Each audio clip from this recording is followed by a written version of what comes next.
So simulan natin dito mga idol, mga big man ng Los Angeles Lakers nagsimula na mag-ensayo para sa nalalapit na preseason game ng NBA.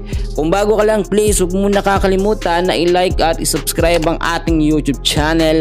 Maraming salamat po. Well mga kaibigan, ilang araw na lang po simula ngayon ay magsisimula na nga pong opening night ng NBA. At sa mga hindi nakakaalam, ang unang makakalaban po ng Lakers ay ang kupunan po ng Phoenix Suns sa October po yan, at susunod ang kupunan naman po ng Dallas Mavericks. Sa ngayon alam natin na loaded na sa mga star player ang Los Angeles Lakers. Bukod ako kasi sa legit na sentro big man na meron ngayon sa Lakers, which is si DeAndre Ayton nga, meron tayong Kyle Kelly na rin, pumirma ng kontrata.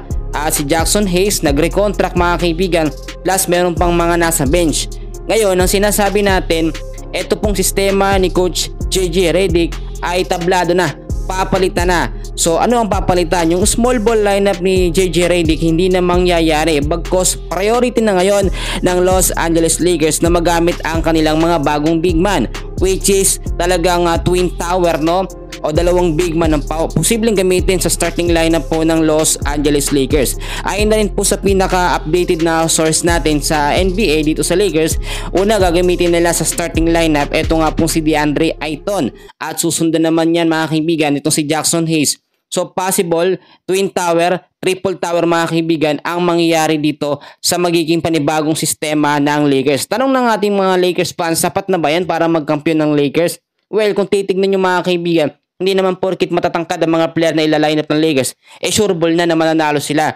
So kinakailangan pa rin ng magandang chemistry, dapat may momentum sa loob, mangyayari dapat yon bago sila muling magkampiyon. Kaya nga po sa ngayon ay hinahasa na, ay binibigyan ng mas mahabang playing time or more practice ang mga big man ng Lakers para kapag sinabak na sa on the spot na game, live game ng Lakers mga kaibigan kontra sa kupunan ng Phoenix Suns, ay makakasabay po ang mga big man. Alam nyo, sulit na talaga yung pagkuha ng Lakers dito kay DeAndre Ayton.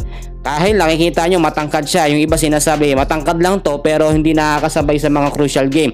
Well, kung makikita nyo yung mga previous game nito si DeAndre Ayton, talagang kayang-kaya niya makipagsabayan at mabilis ho siyang kumilos. Parang Jackson Hayes ang galawan pero mas smooth kumilos eto nga pong si DeAndre Ayton.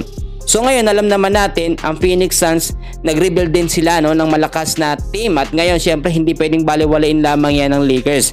Si JJ Redick isang pagkakataon na lang ang binigay sa kanya kapag sumablay na naman siya sa sistemang gusto ng management po ng Lakers, which is yung malalakas nga mga big man ang gagamitin.